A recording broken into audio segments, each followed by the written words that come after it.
There it is. Hello, my friend. I hope that you are having a fabulous day. This is Heather. This is the Back to Me podcast. And this is a Friday. So that means that it's a fabulous celebrity. And Shelley, I will mispronounce your last name. That is all right. Most people say Shelley Meche'tte, and I crack up laughing because a young lady who had called me Shelley Meche'tte, and she asked if that was correct. I said it's Meche, and that's exactly what she did. She said, "Okay, I'm going to hold on to it because you just be slicing up stuff when you Right? speak." I So like the machete. every time when someone says, or asks me how to pronounce it, that just comes up all the time where I'm like, I love that story of her talking about me just slicing and dicing, but it's Mache. Mache. Well, it's funny because I've been studying French. I thought it was mache. That's what I was, but it's probably just because I've been studying French. Otherwise, I would have said Shelley Machete and imagine you hacking your way through the jungle of, I don't know. Yes, I have been asked more than once if it's French, and I'm like, not that I know of, but I'm gonna go with it because it sounds like a great story. So, hey, Let's just say that. It's like that's what I so doesn't that sound good? it does sound amazing. So you are a French machete hacking through the stuff. And I have to tell you, when I saw that you were, well, I want to know about you, but when I saw it was PowHERful Woman, I'm like, yeah, let's talk Yes, about that too. So, yes. some info, like, let's hear, like, how did you get into this, or what inspired you to go down this path? And what do you do? They don't Yes, know yet. I'm a certified life purpose and confidence coach. My passion is women understanding who they are and living beyond their titles. So I help women achieve authentic happiness by understanding life clarity, balance, and confidently walking in purpose. I believe that we were called to be so many wonderful things, but when we don't understand who we are and that person that we've been called to be, we take on so much in life. We become other things for other people without understanding who we were meant to be.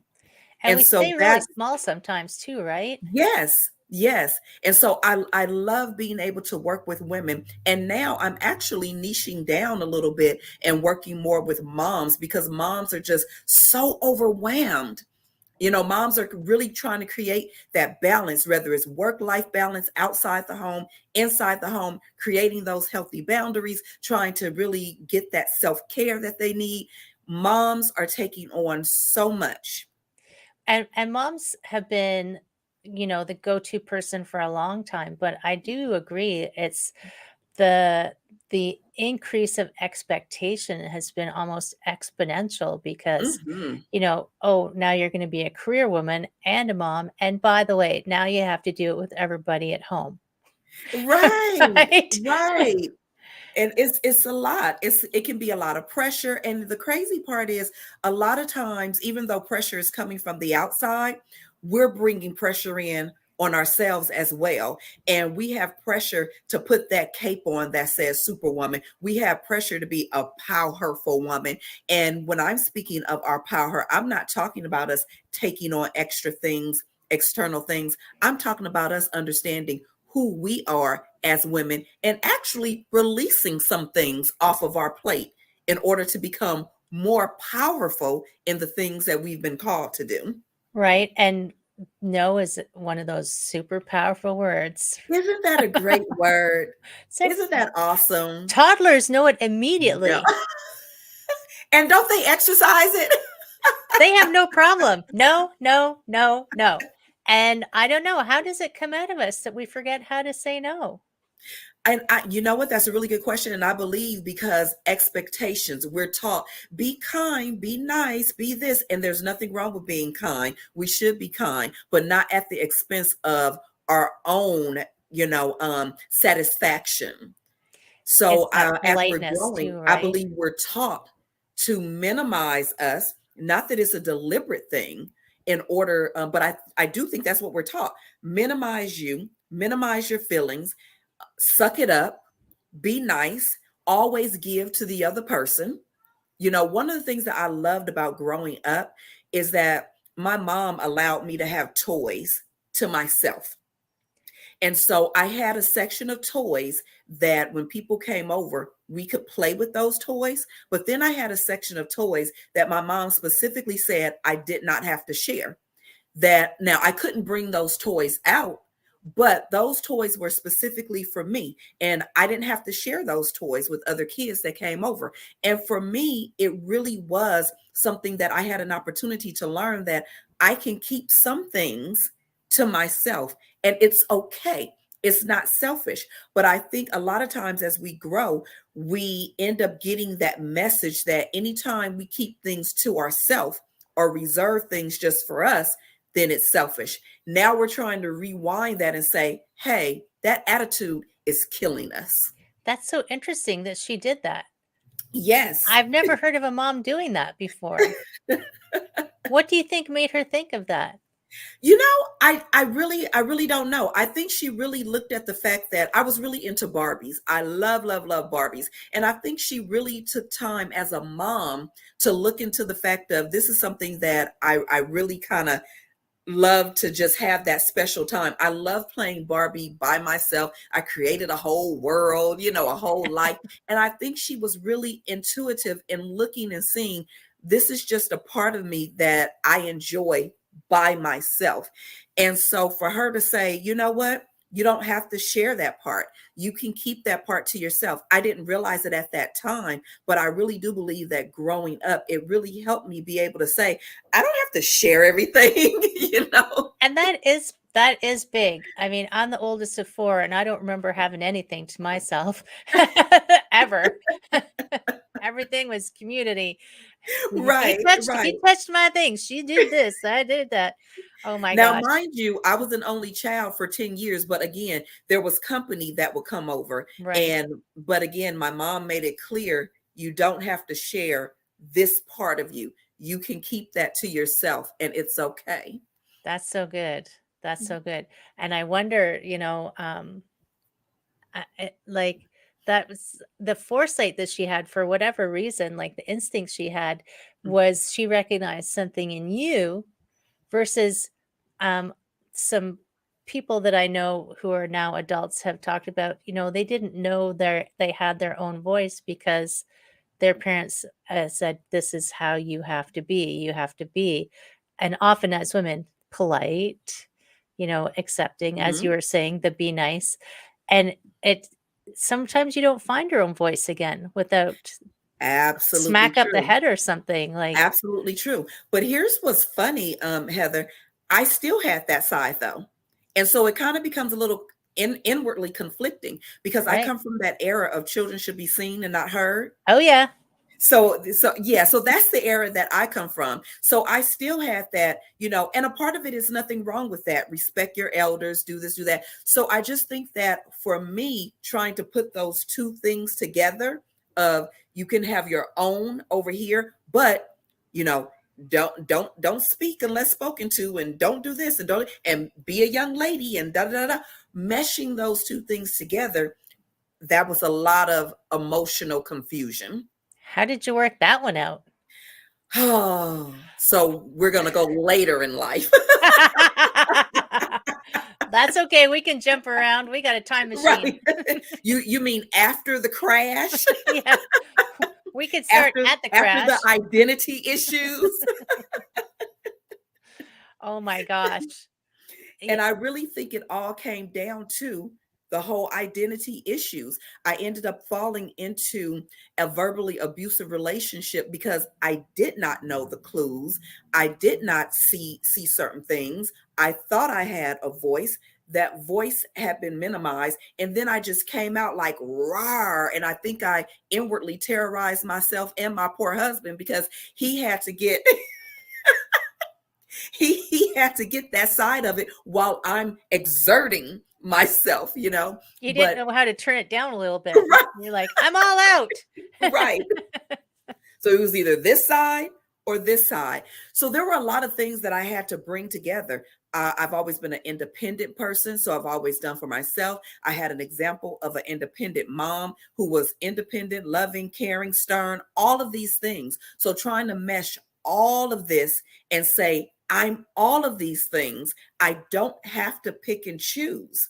I can be every part. Today, I may not be the woman who has lots of strength and lots of this and lot. Today, I may be that woman who needs solitude and silence and needs someone to come and hug me. Tomorrow, I may be assertive and it's A, B, C, D, and I'm not moving and I'm not budging. The next day, it may be I need this self time and I need you to not interrupt it. I can be every part of that woman without taking from myself. And that was the balance that I had to learn.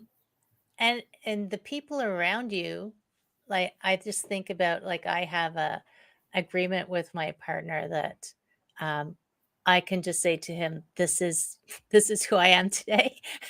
and Yeah, and he doesn't feel threatened or upset or overreact, or he's just like, okay, that's fine. right. But it does take it, like, there is that aspect of, you got to figure out what you need, but Hmm. it's also, you are, no person is an island. You got to figure out how to be able to be that, and and have the relationships around you support what in whatever way you need Absolutely. for that, right? So Absolutely. how did your poor husband do? He seems like he came out all right. We've been together for 21 years, so I think we pretty much, have made it. But I remember him saying to me, because I was so much of a, don't tell me anything to do, don't say this, don't say that, because again, I had all of these different things coming together that I had to learn how to balance so that I can figure out who is Shelley, who is this woman, and where's this metamorphosis, taking place. But I remember something was on the floor and he was like, "Oh, take that to the kitchen." And I was like, "Excuse you? You do not tell me to do anything. You can ask me to take it to the kitchen." But I remember my husband saying, "There's never a time in life that I'm trying to control you or a desire to control you. I married you because I want every part of you, the strength, the sensitivity, everything. So can you at least, if something comes across wrong to you, can you at least look at the fact that I'm never out to intentionally hurt you? Can you let that be the lead, when That's there's smart. something that doesn't feel right? Can you lead with that? I'm never out to intentionally hurt you. Will I hurt you? Of course, I'm human. I'm never going to say I'm never going to hurt you, because that's a lie. But can you lead with, he's never intentionally out to hurt me, and let that be the guide? And that has always stuck with me. That is was so smart for him to say that, Mhm. right? And it was very gentle, and it put it back on me. And I think that was wonderful, because I do know your heart, I do know your desires, I do know you, I do know the man. And so it was a very wonderful way for him to exert where he was, assert his feelings, as like, hey, step back just a little bit. But for him to give me the space to not say that I was wrong, but just say, can you reevaluate, before Right, you jump at me? right. And it's interesting. I spoke with a woman recently, and she coaches academics about being stressed out, and we were talking about the kind of conversations you have with partners, and she said often your reaction, which is what was happening, I think, for you, your reaction comes from what's going on inside of you, not actually what Mhm. the person said. And she said that, Yes. one day her husband said to her, "Could you mow the lawn?" Fact. He just said, "Could you mow the lawn?" What she heard was, "You haven't mowed the lawn yet. What have you been doing all day?" So she Right, said, right. what he said wasn't what I heard. My story started swirling around, and she just realized what was going on. And she was like, "Oh my gosh, that's me Right. reacting to what I think he's saying Mhm. instead of what's actually going on." Absolutely. Right. Absolutely. And And she it's narrowed into us once again, understanding who we are, the person that we are, being comfortable with that person, and learning how to allow those different things to blend.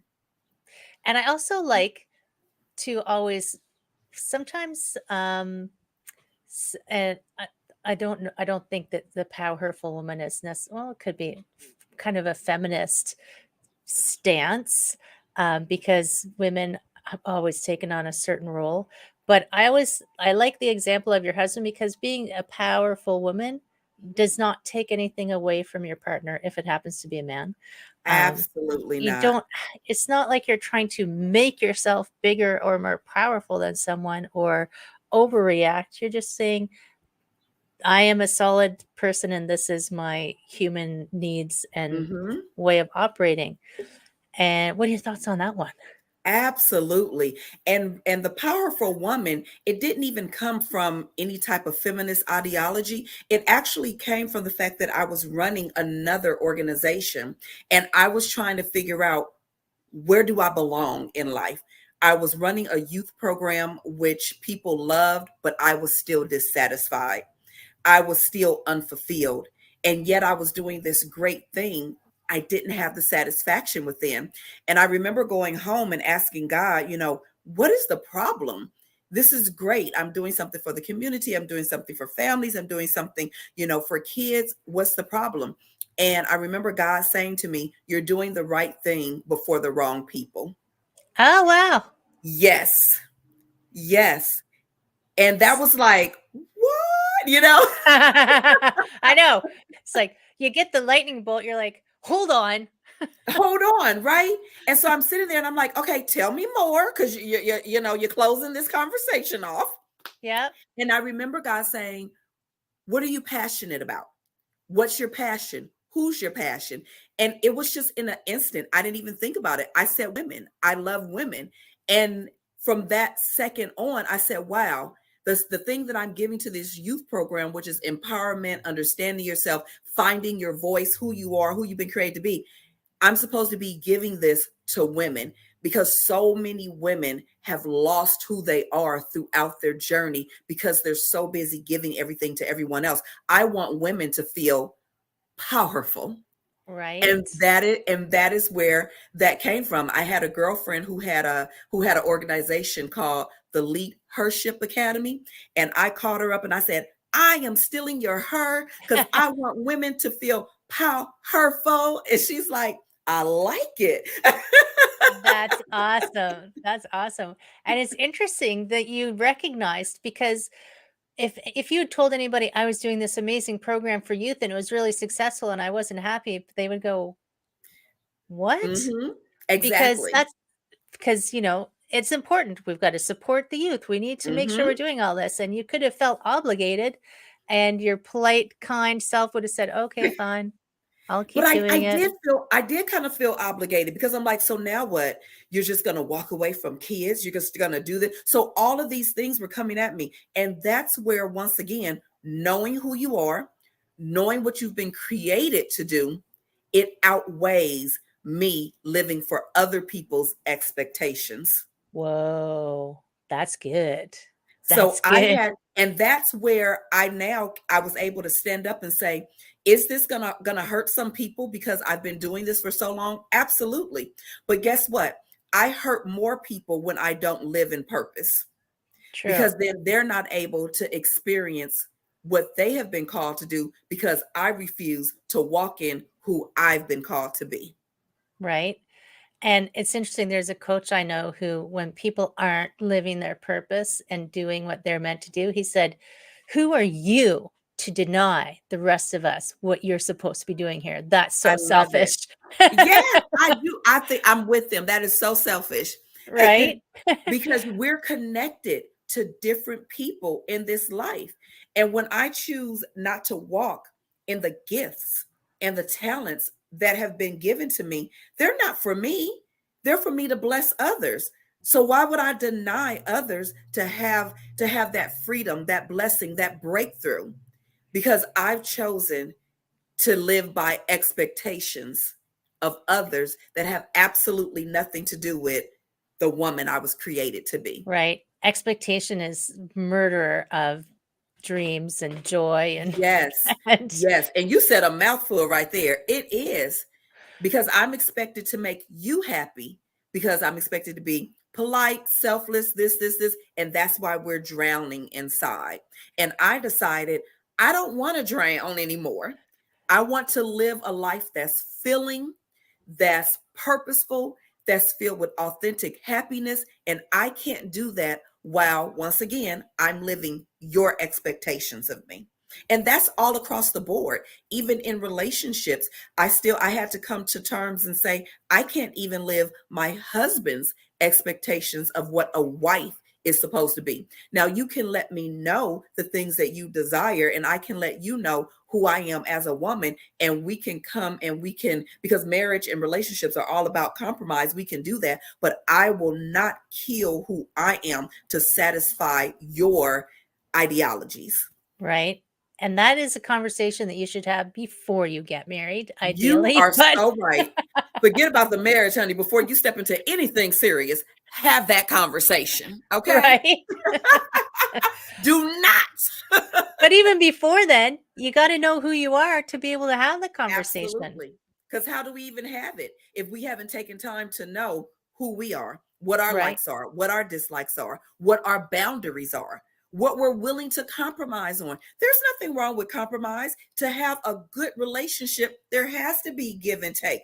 But what are those things that you're like, this is what I'm willing to do a give and take on? This is the solid no. Right. It's I know a therapist who calls it the non-negotiables. What are your I do too, non-negotiables? actually. Do you? I do. Brilliance all around. The non-negotiables of life. It's like, Yes, this is what I won't compromise on. This is exactly. non-negotiable. The rest of it, let's talk. The rest of it, let's talk and let's see where we can both come to a happy medium. Right. So when you did have that realization and you had your, thunderbolt of, oh my God. So then the next, so I call that awareness, like the awareness comes in, you're like, the lights turn on, and Hmm. sometimes it's like there's angels singing, but then you have to take an action, right? That you can have an Hmm. awareness. Some people will have an awareness and never take an action. Right. So then how did you find that courage to step up? Like what did you do to make the shift you needed to make? I, first of all, recognized that I was unhappy and that I was responsible for that. Because before then, it's like, because of you, this, because of this, because of this. And I had to really look in the mirror. I was boohoo crying, doing that ugly cry, y'all. Any of y'all ever Oh, did that ugly cry? man, I don't even know what a pretty cry looks like. It was a real ugly cry, y'all. And I was sitting in the mirror doing that. And I'm like, I don't want to be here anymore. But what you have to realize is you're responsible for any inner peace, happiness, joy. That's on you. Now, yes, circumstances causes us to have to go through different things in life, but we get to choose the attitude in which we're going to do that.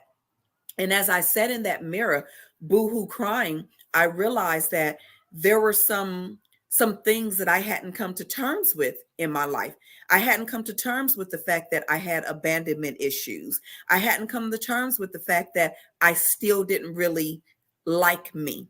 I hadn't come to Right. terms with the fact that I still felt insecure because I dealt with colorism. So I had to come to terms with these things, and I allowed myself to mourn. See, those are things that we don't allow ourselves to do. I was honest and I said, people have hurt you because you've dealt with colorism. People have torn you down and told you that you're nothing and you're ugly and you're pitiful and you're all because of your skin tone. Right. It's okay to mourn that pain. And I allowed myself to mourn and to be hurt and to cry. I didn't have to be strong. I didn't have to pretend like it didn't hurt. It hurt. And Right. finally, I told myself it's okay to hurt, to be mad, to be angry, to want to scream. And I allowed myself to have all of those emotions. And then after I had those emotions, I stood in that mirror and I said, now you tell me one thing, just one, don't make it too heavy. One thing that you love or like about yourself. And we're going to rebuild everything that life, society, and people have torn from you. And that Right. one thing that I found that I liked, because my whole philosophy is to start with one.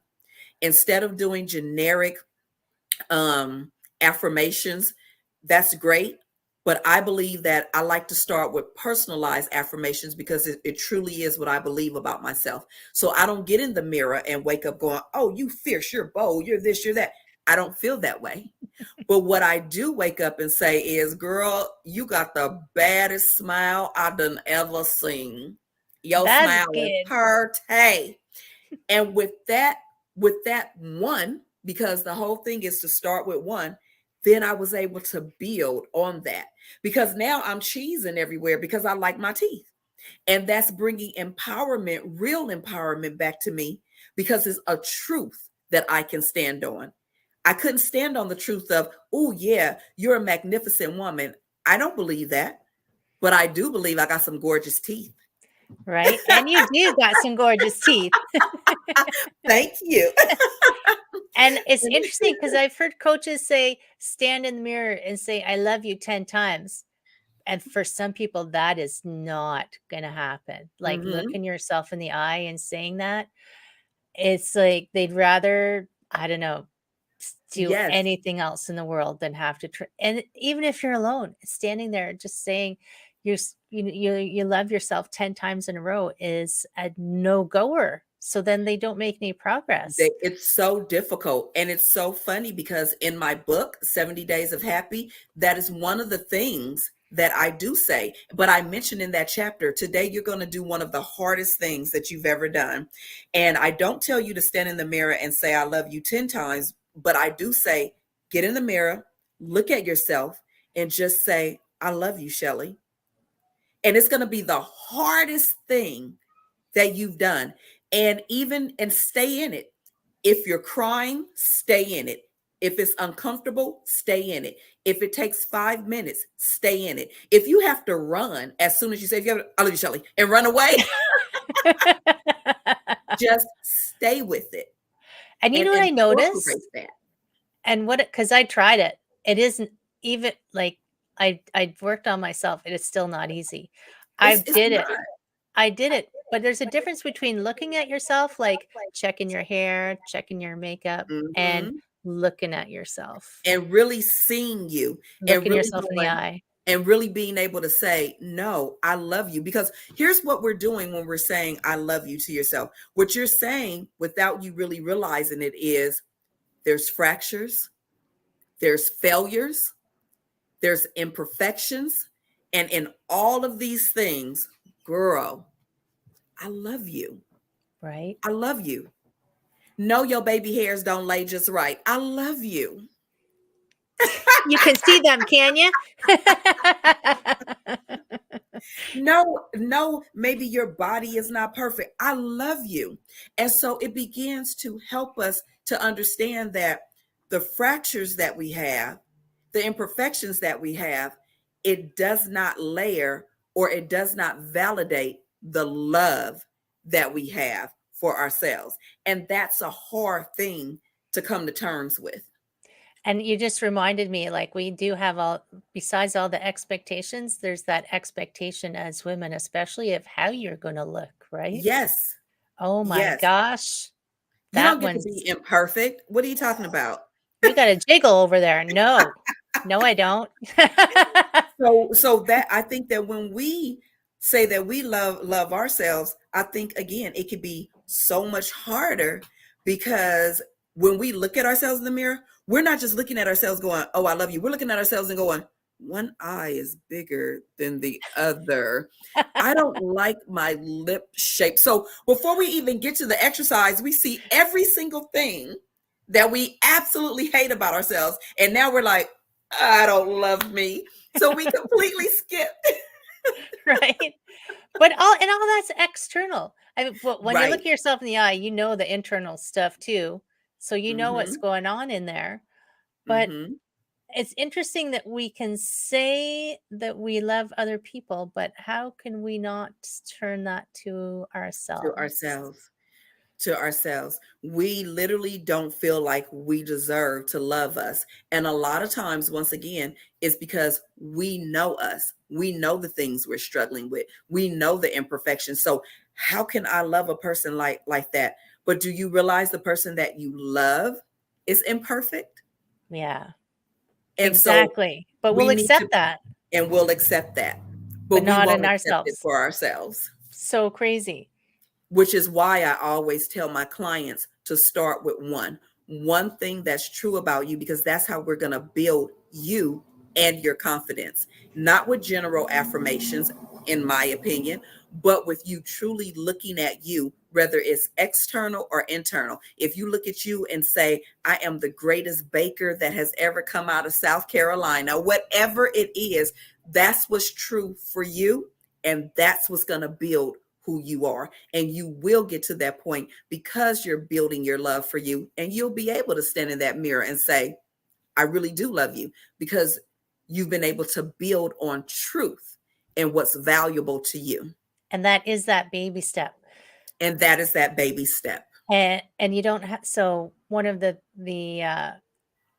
person who says that I love you 10 times said, you won't believe yourself at first. So Mm-hmm. fake it till you make it. I'm like, well, they can't even get to faking it. So let's go to, I like the go to a little bit of a truth and ease yourself into it, Yes, that kind is of what like I getting tell my into a hot clients. tub, get in Let's slow. start there. Put your toe in, and Yes. then we'll go from there. Right. What does that temperature feel like? And then Yeah. let's move forward. And it'll probably feel safer. So you won't have your self-defense mechanisms come up so Yes. rapidly, right?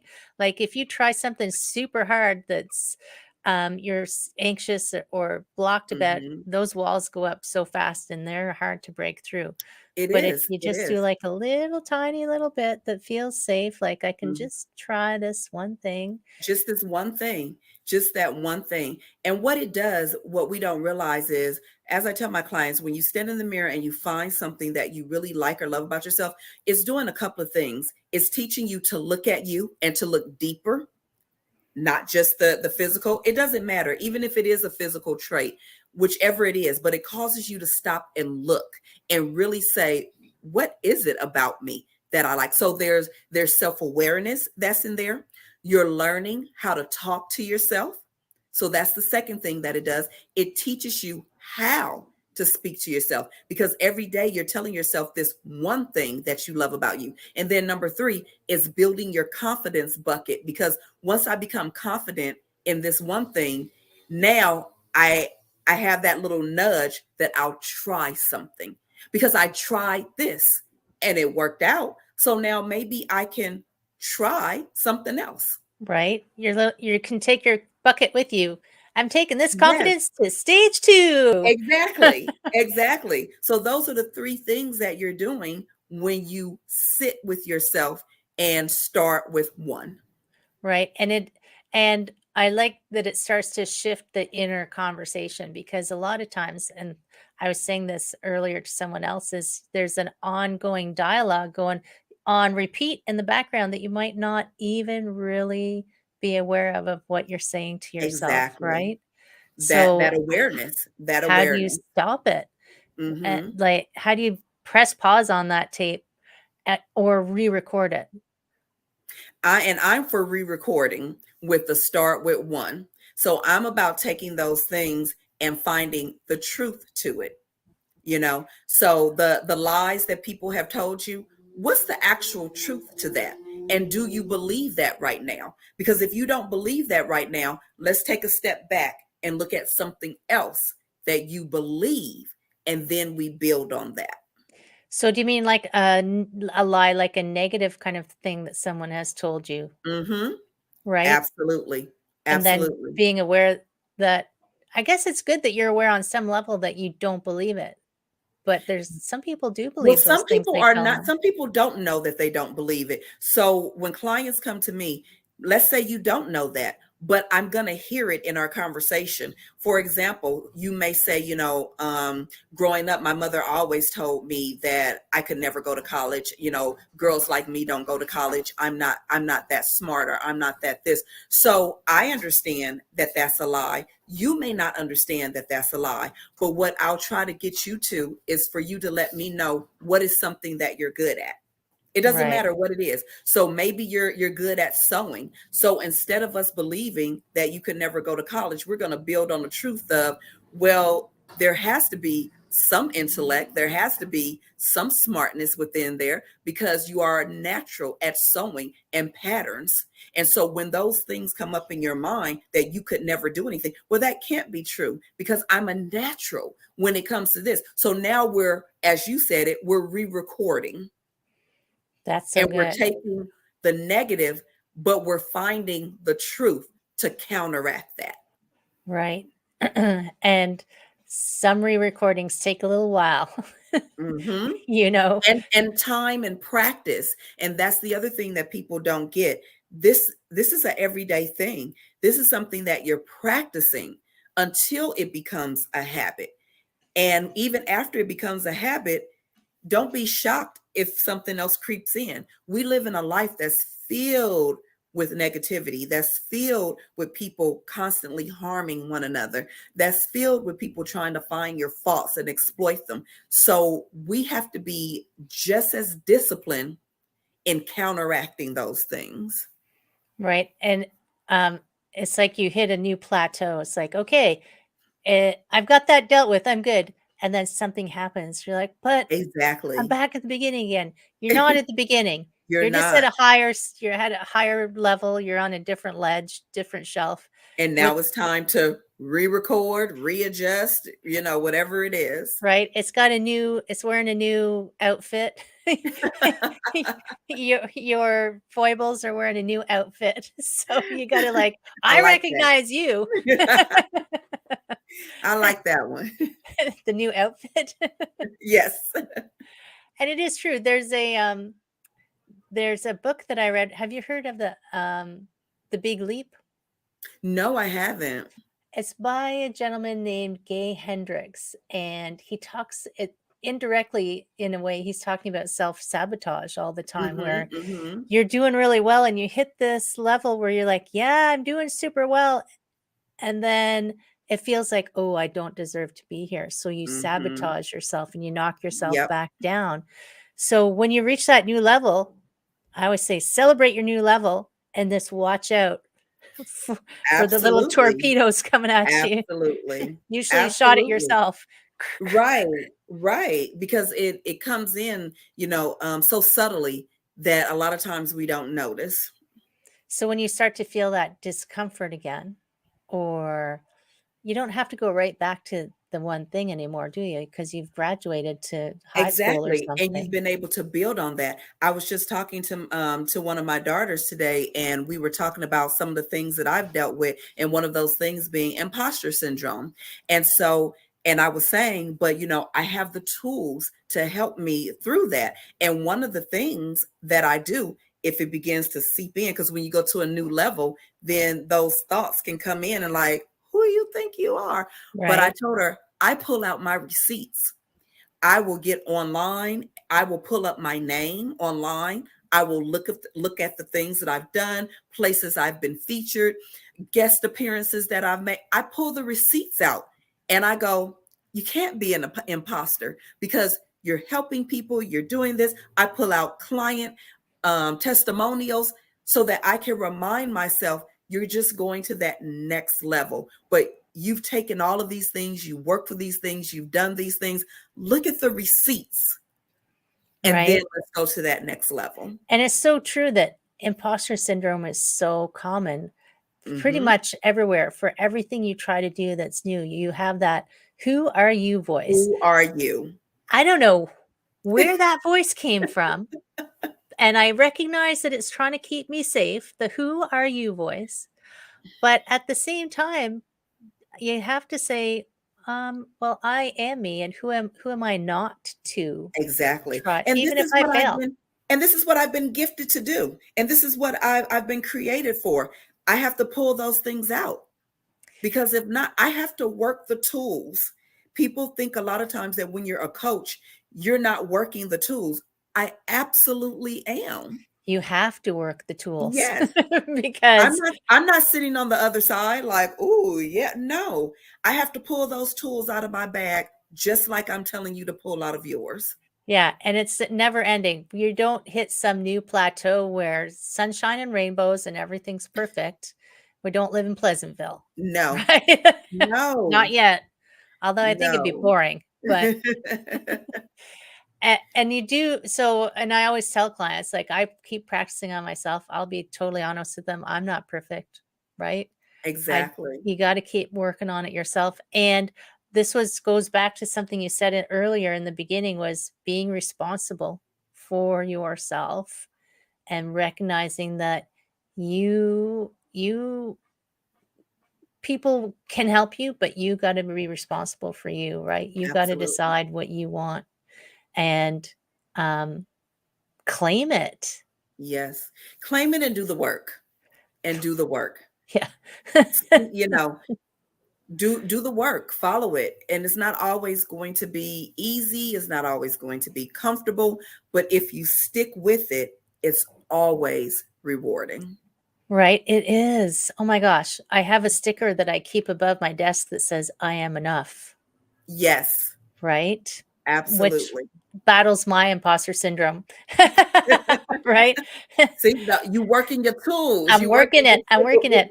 And for people who don't have, like, people will say, "Oh, yeah, sure, Shelley, well, she's been on this and she wrote this book and she did that, so of course she can do that." I'm like, everybody's got some good that they have done.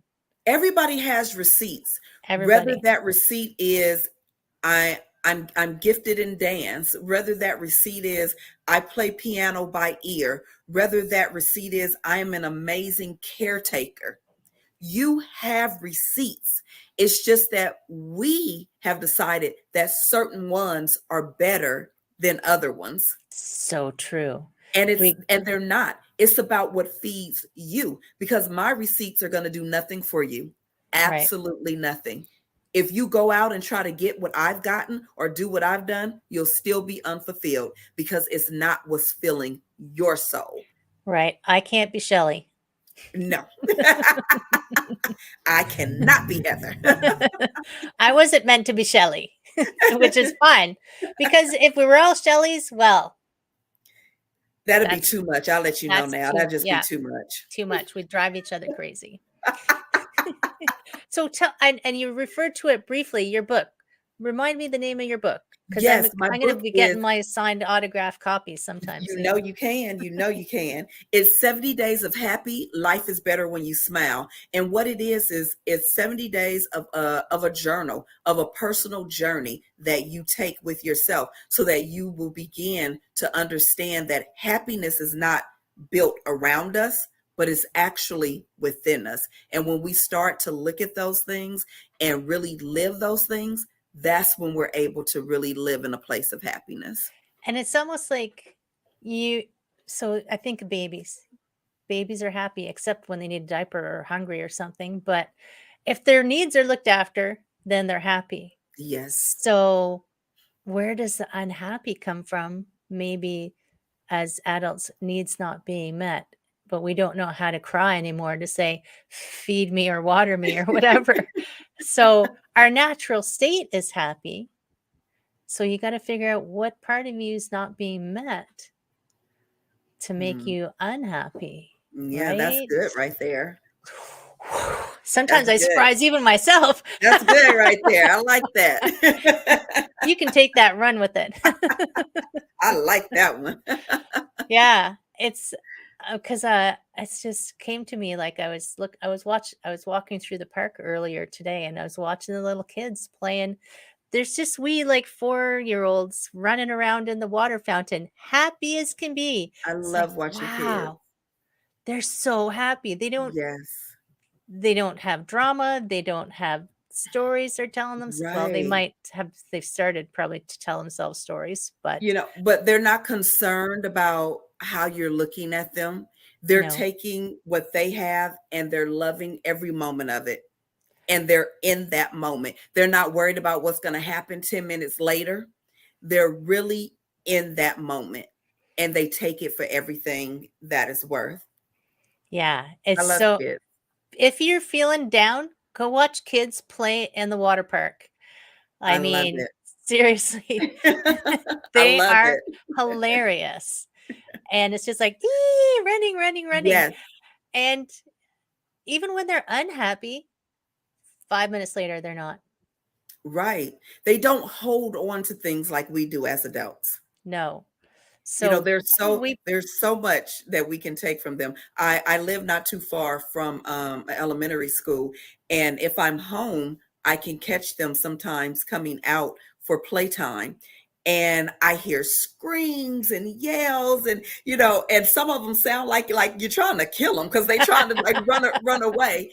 And every now and then I'll look out my window because I can see the playground from my window, and you'll see these kids just running and jumping and turning and flipping, and the sounds of them laughing and yelling and screaming, it brings so much joy to me. And I could be doing my work and I start smiling, and I'll look and I'll peek out and I'll watch them running around the yard, and I'm reminded of pure happiness, right. authentic happy.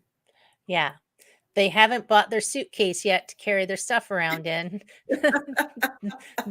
But I can't be happy. I got this suitcase full of stuff, right? And I just love it. It's the purest form of happiness, and I love it. Yeah. So, and that's, I guess, I mean, helping moms, like they see those little kids all the time, best and worst of them, and Hmm. they would be able to recognize how happy those little kids are because they see them all the time, right? Yes. So, helping the moms reconnect with that, remember being that happy. Yes. Can you remember being that happy? Hmm. And then there's something you have for people that we're going to put into the show notes and everything. What is the title of it? Absolutely. For those women, and again, I will be niching down a little bit very soon. So for those women and moms who are feeling a little bit overwhelmed and the disconnect between who you were before you became a mom and who you are now, I have an amazing free guide, 5 powerful ways to discover your purpose, and it's going to help you reconnect with the woman and person you are outside of being a mom. Can non-moms use it too? Absolutely. Because the podcast is called Back to Me, but not in a selfish way. Yes. As And we I were want saying, you to get back to you. right? Even as we said in the beginning, it's like it's not selfish to take care of yourself and know what you need, Exactly. right? And And I part of always want taking people to care of know that, you is recognizing who you are in right? every aspect of yourself And being okay with that. and being okay with that. Not feeling like you have to be a Kardashian or Absolutely. yeah. Absolutely. I mean, we glamorize aspects of certain people, the Instagram influencers, all these big names, but I don't think they're happy people. Some of them may not be. And even in that, because material things don't give us authentic joy, they just don't. No, They can give you temporary things, but it will never give you the inner peace, the inner fulfillment, the satisfaction. It will never give you those things authentically. They just won't. right?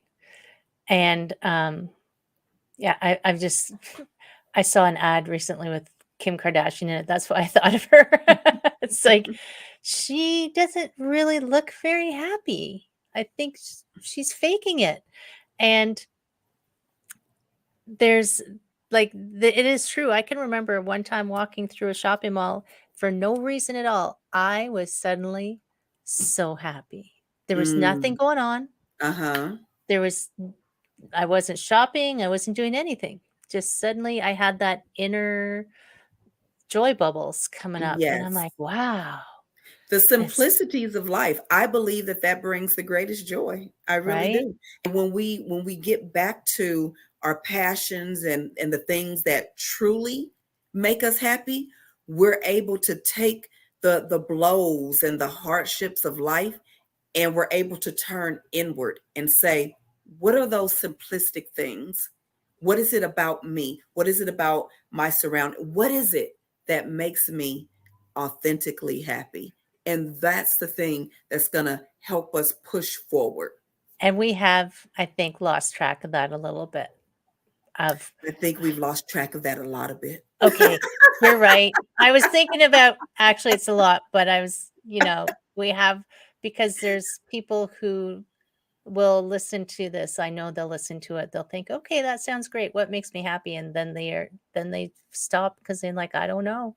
But I if they don't get know. my free guide, they're going to find out. Okay, that is so smart. Because you do need to find out what is it that makes you happy. You do. Download that guide and you'll First be able step. to find that out. First step. What is it? Figure out what it is, because you can't move till you know where you're going. Absolutely. I don't set out on a road trip if I don't know what my destination is, because We need who to knows know. where the hell I'll end up. Yes, Right? we need to know. It's amazing. Oh my gosh. You are a wise, wise woman. Don't know if Oh, anybody ever told you that. maybe one or two, but Maybe I one like or when you two. say it. All right. All right. Um, I always give people the opportunity to give their final words of wisdom, Yes. whatever in case we missed anything, or if there was something you're like, oh, they really need to know this. What do you got? You know what I want? What I want people to know? I want them to know that you were created for beautiful things. You were created for more. You were created to live the life that you love. And I want you to know that you were never meant to live in this world empty, but to leave it empty. Leave everything that was given to you, all your gifts, your talents, everything. Leave this world empty, pouring everything out, but don't live it empty. Get to know who you were created to be. Get to know that person in the mirror. That's really good. I love it. That's perfect. I can't even add anything to that. Mic drop for you. All right, all right. Oh my gosh, Shelley, thank you so Thank much. Thank you you. so much for This has sharing. been awesome. It's been a pleasure talking to you, really. That's why I love the celebrity chats. Like, there's so many amazing people I get to meet. So, friends, make sure you go and grab the freebies so that you know why you were here. And your book's on Amazon? Is it on all My over book the is place? actually on my site, which is Okay. www.shelleymeche'tte.com. So you can find my book, 70 Days of Happy, right there. Beautiful. Yes, definitely check out the book too. I'm sure I'm going to love when I grab onto it and give it a go. Thank you so much. Thank It's been you. a Thank pleasure. you. Be well, be happy, keep spreading the love. Yes. Take care.